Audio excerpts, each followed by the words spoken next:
نبی پاک علیہ السلام نے فرمایا افضل جہاد اپنے نفس سے لڑائی کرنا ہے، اپنے آپ کے ساتھ کچھ جد و جہد کی جائے، کچھ اپنے خلاف بھی چلا جائے۔ ساری زندگی دوسروں سے لڑتے، دوسروں پر اپنی غلطیوں کا بوجھ ڈالتے گزر گئی، کچھ اپنے نفس پر بھی۔ حضرت باجزید بستامی سے کسی نے کہا حضور میں نے اللہ تک جانا ہے، رستہ بتا دیں۔ فرمایا 2 قدم کا رستہ ہے۔ فرمایا 1 قدم اپنے نفس کی خواہش پہ رکھ لے تو دوسرا قدم تیرا رب تک پہنچ جائے گا۔ تو اپنے آپ کو کنٹرول نہیں نہ کرتا، اپنے آپ سے تو لڑ پہلے۔ اقبال کہتے ہیں ڈھونڈتا پھرتا ہوں اے اقبال اپنے آپ کو، آپ ہی گویا مسافر آپ ہی منزل ہوں میں۔ نبی پاک نہ تبدیلی کرتے۔ یہ جو لوگ کہتے ہیں نا کیسے بدلوں، تو حضور بدلنے ہی تو آئے ہیں۔ حضرت فضالہ بن عمیر ایک صحابی ہیں، کہتے ہیں میں عورتوں کا معاذ اللہ بڑا رسیہ تھا۔ ابو جہل نے جب اعلان کیا نا جو حضور کو شہید کرے گا تو اسے 100 سرخ اونٹ دیے جائیں گے، تو کہتے ہیں میں خنجر بغل میں دبا کے نا تو طواف کعبہ کرنے چلا گیا۔ طواف کعبہ کہتے ہیں وہاں جب میں پہنچا تو میں نے دیکھا حضور بھی طواف کر رہے ہیں، تو نبی کریم نے مجھے دیکھتے ہی حضور میرے قریب آئے اور مجھے نہیں بتانا پڑا۔ حضور فرمانے لگے تیرا نام فضالہ ہے؟ میں نے کہا ہاں۔ تو محبوب فرمانے لگے کیا باتیں کر رہے ہو اپنے آپ سے؟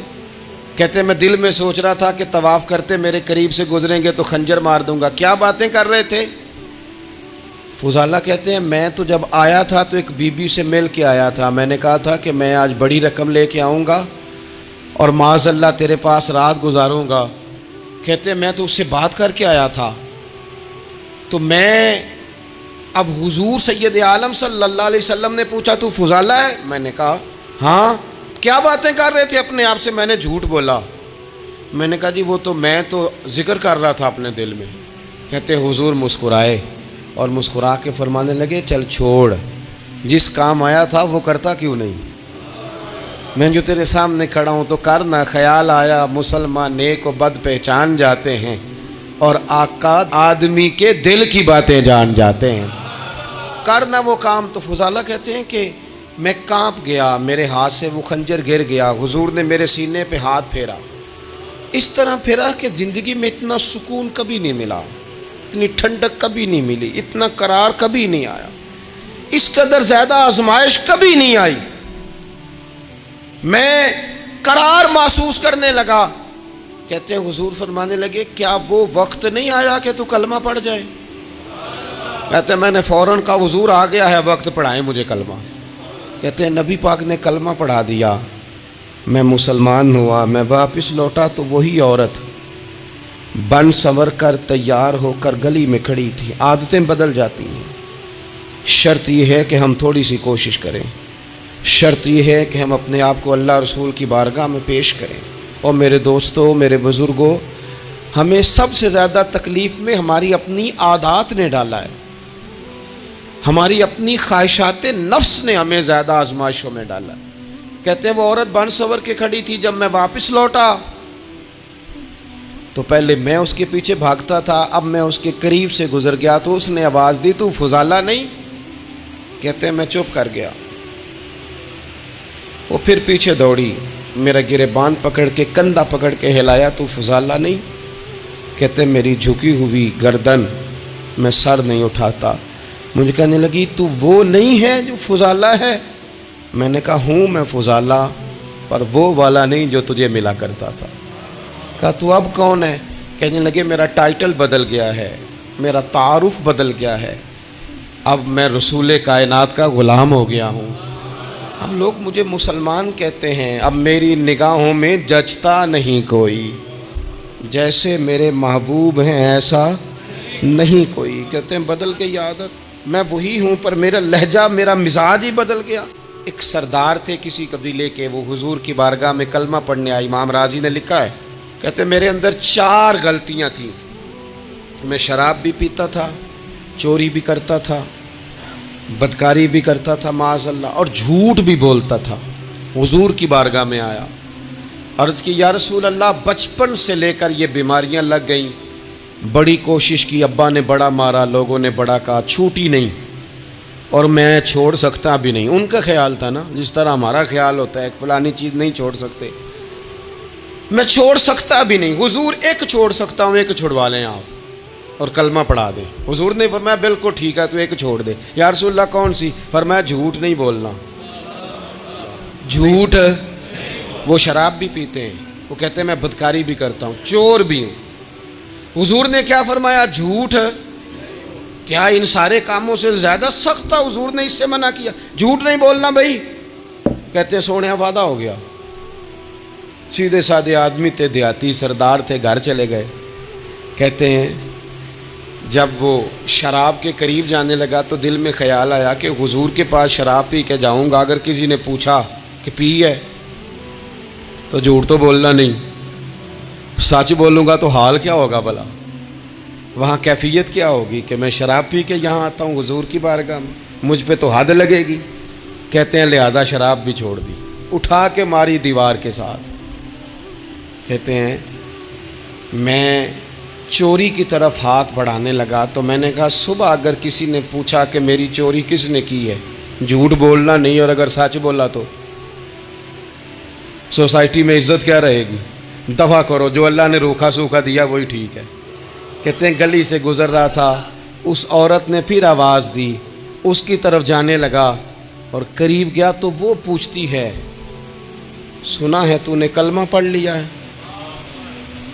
کہتے ہیں تڑپ گیا, درد سے آنسو چھلکے کہ اگر میں اس سے جھوٹ بولوں تو حضور نے منع کیا ہے, اور سچ بولوں تو یہ کیا سوچے گی؟ کلمہ پڑھ کے مسلمان ہو کے حضور کا غلام ہو کے یہ انداز ہے.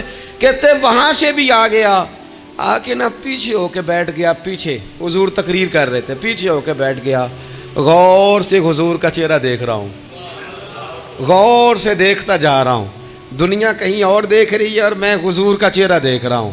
سر سے لے کر پاؤں تک تنویر ہی تنویر ہے, جیسے منہ سے بولتی قرآن کی تفسیر ہے. سوچتی تو ہوگی دنیا مصطفیٰ کو دیکھ کر بھلا وہ مصور کیسا ہوگا جس کی یہ تصویر ہے. کہتے میں غور سے چہرہ دیکھ رہا ہوں. حضور کی خدمت میں گیا سلام لینے تو محبوب نے مسکرا کے دیکھا تو میں نے کہا سونیا قربان جاؤں, میرا ایک جھوٹ چھڑوایا ہے, میری ہر شے چھوٹ گئی ہے, ختم ہو گیا سارا کچھ ہی. یہ مہربانی ہو جائے گی انشاءاللہ. اپنے آپ سے بات کریں, کوشش کریں کہ ہم نے زندگی میں جھوٹ نہیں بولنا, آپ سچ بولیں. حضرت مازن ایک صحابی ہیں, وہ کہتے ہیں میں بت کی پوجا کرتا تھا. امام بہقی نے لکھا ہے میں بت پوجتا تھا. ایک دن میرے بت کے اندر سے آواز آ گئی تو کب تک مجھے پوجے گا, مدینے میں تو حضور جلوہ فرما ہو گئے ہیں.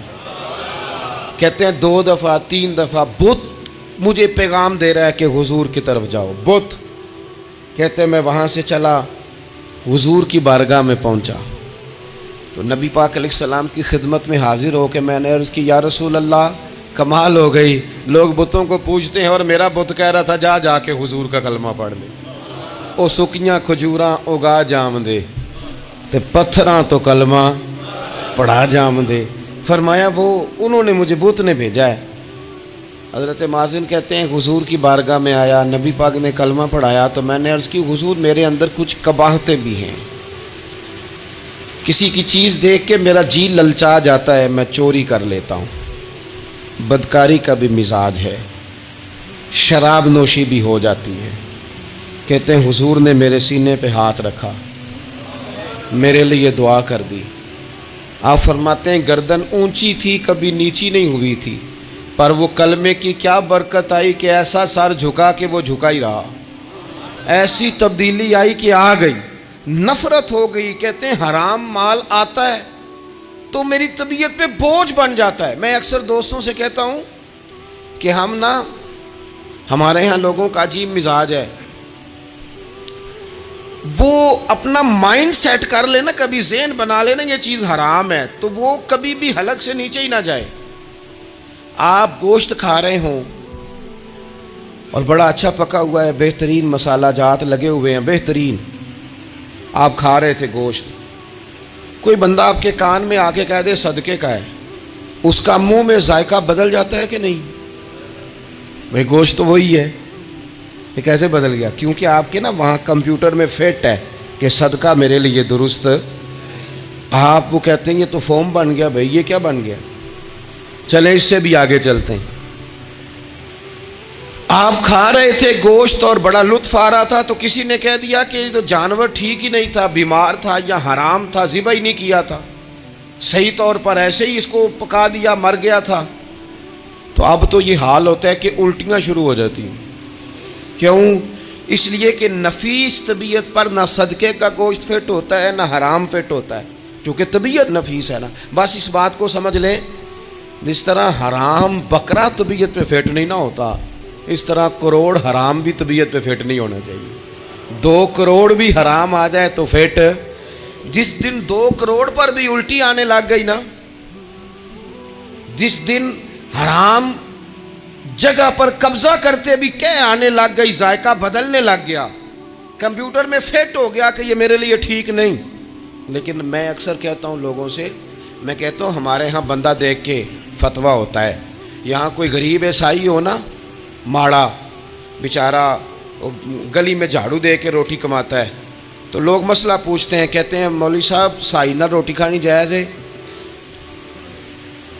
تو میں پھر ان لوگوں سے آگے سے پوچھ لیتا ہوں، میں کہتا ہوں یہ بتاؤ امریکہ کا صدر بھی عیسائی ہے، اس کے ساتھ جائز ہے؟ اتنے وزیر مشیر وزراء اعظم ملکوں کے جا کے کھاتے ہیں، کبھی آپ نے مسئلہ پوچھتے دیکھیں؟ وہاں تو جو مولوی مشیر بنے ہوئے وہ بھی بیٹھے ہوتے ہیں بیچ میں، وہ بھی بیٹھے ہوتے ہیں. اب بھی ان سے پوچھو. لیکن ہمارا مزاج یہ بن گیا ہے کہ غریب کے حق میں مسئلہ اور ہے اور امیر کا معاملہ ہے تو معاملہ اور ہے. اس سے نکلیں. یعنی اگر 5 روپے کسی کے گر جائیں تو وہ واپس کرنے بھی ضروری ہیں، اور 5 کروڑ گر جائیں تو وہ بھی. وہ ہمارے ایک دوست کہا کرتے ہیں کہ ایک صاحب تھے، ان کو نا بڑے قیمتی جوتے کا ایک پیر مل گیا کہیں سے گرا ہوا. انہوں نے وہ قیمتی پاؤں جوتے کا گرا ہوا اٹھایا اور وہ بندہ تلاش کرنے لگے کس کا گرا ہے. دیر تک وہ ڈھونڈتے رہے ایک پاؤں کس کا ہے. تھوڑی دیر کے بعد انہیں دوسرا پاؤں بھی مل گیا. پھر انہوں نے بندہ ڈھونڈنا بند کر دیا. انہوں نے کہا اب دونوں ہو گئے ہیں، اب یہ کام آئے گا، لہذا انہوں نے بند کر دیا. میرے عزیز، یہ تو کوئی طریقہ نہیں ہے نا کہ آپ چیز اگر تھوڑی سی ہے تو اس پر فتویٰ اور ہے، اور اگر زیادہ ہے تو. مزاجوں میں جب ہم یہ لے آئیں گے اپنی طبیعت میں، اور کب تک ہم نے اسی طرح رہنا ہے؟ کب ہم نے اپنے وجود سے کام لینا ہے؟ بیکار وقت کب تک گزرنا ہے؟ کتنے رمضان آئے گزر گئے، کتنے عمرے آئے گزر گئے، کتنی ہم نے دیکھا کہ بس بیمار ہو گئے ہیں، ٹھیک ہو جائیں گے تو پھر اس کے بعد ہم نے کوئی نماز نہیں چھوڑنی، لیکن ٹھیک ہوئے تو بھول گئے، نئی سے نئی بات شروع ہو گئی.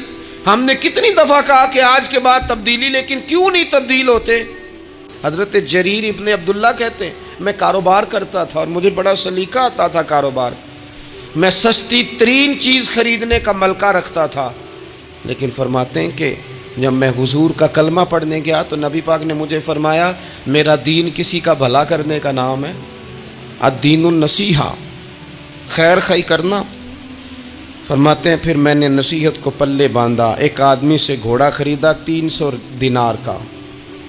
گھوڑے کو پکڑ کے میں نے جب تھوڑا آگے چلایا تو وہ تو بڑا نرم مزاج تھا، سی پنجابی چاکید ہے، ساؤ ہے بڑا. اور میں نے کہا یہ تو گھر میں بھی رکھا جا سکتا ہے، یہ تو 400 کا ہے. پھر میں نے اس پر سواری کی تو وہ سواری کے لیے ہی بڑا اچھا تھا. میں نے کہا یار تیرا جانور 600 کا ہے. کرتے کرتے جب میں نے اسے 1000 دینار تھمایا، 400 میں سودا ہو گیا تھا، اس نے دے دیا تھا گھوڑا یا اونٹ. کہتے ہیں وہ شخص میری طرف دیکھ کے حیران ہو کے کہنے لگا جریر تو پہلے بھی آتا ہے، یہ تجھے کیا ہوا؟ تو حضرت جریر کہتے ہیں میں نے اسے کہا پہلے جریر آتا تھا، اب وہ والا جریر ہے جس نے مدینے والے کا کلمہ پڑھا ہے. کنتم خیر امتن کا ٹائٹل ہے میرے پاس. کیا اسلام صرف نعرے لگانے کا نام ہے؟ کیا اسلام صرف دوسروں کو یہ کہنے کا نام ہے کہ تو نے مجھے کس طرح کہہ دیا کہ میں عاشق رسول نہیں؟ تو زیادہ ہے، تیرے پر زیادہ دین ہے. صرف ڈٹ جانا اور زیادہ باتیں کرنے کا نام دین ہے؟ اپنے اندر ایک ایک کر کے غلطیوں کو چھوڑیں. آج کچھ عہد کریں کہ ہم نے فلاں فلاں گناہ سے جان چھڑانی. اپنے اندر کچھ تبدیلیاں لائیں اور کسی کو بتانے کی ضرورت نہیں. ہمارا اور ہمارے رب کا معاملہ ہے.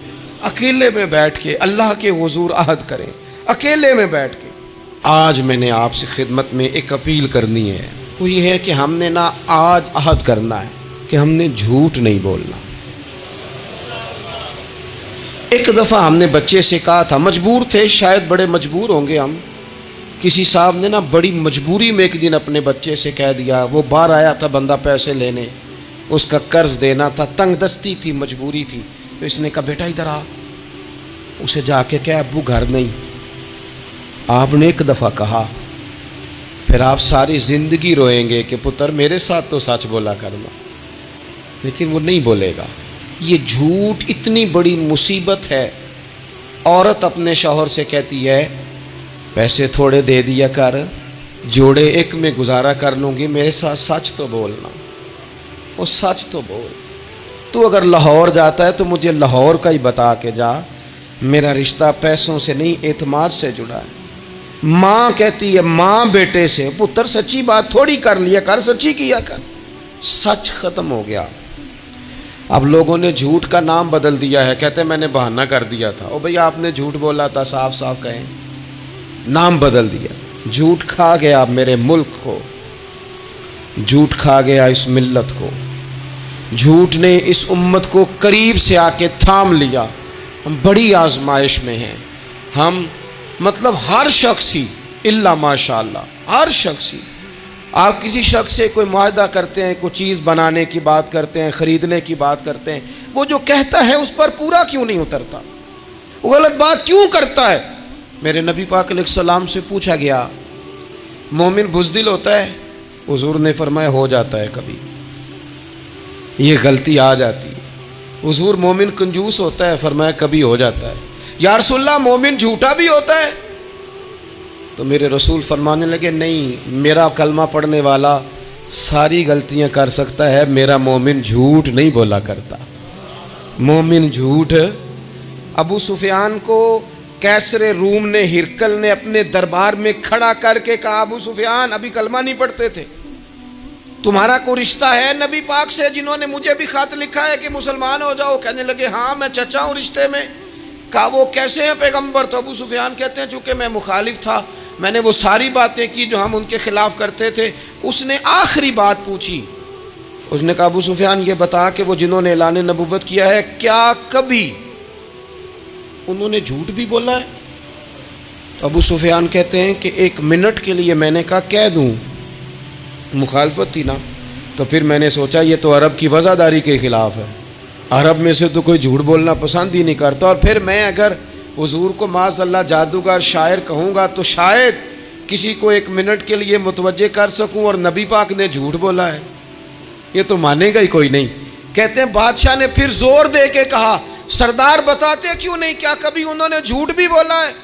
ابو سفیان کہتے ہیں میرے ہاتھ میں چھڑی تھی، میں نے زور سے زمین پہ ماری، میں نے کہا وہ میرے رشتے میں بھتیجے ہیں، میری سخت مخالفت ہے، میں ان کے خلاف میدانوں میں نکلتا ہوں، جنگیں لڑتا ہوں، کبھی وہ غالب آتے ہیں کبھی ہم آتے ہیں، لیکن میرے سامنے وہ پیدا ہوئے، میں نے ماں کی گود میں بھی دیکھا، دادا کے کندھوں میں بھی دیکھا، چچا کے گھر میں بھی دیکھا، سیدہ خدیجۃ الکبریٰ کا دولہا بنے بھی دیکھا، ان کی 4 بیٹیاں ان کی گود میں کھیلتے دیکھی، اعلان نبوت کرتے دیکھا، لوگوں کو مخالفت کرتے دیکھا، میرے سامنے ان کے مقدس بال سفید ہوئے، میرا اختلاف اپنی جگہ پر بادشاہ میں قسم اٹھا کے کہہ سکتا ہوں اس محبوب کی زبان سے جب بھی نکلا ہے حق اور سچ ہی نکلا ہے۔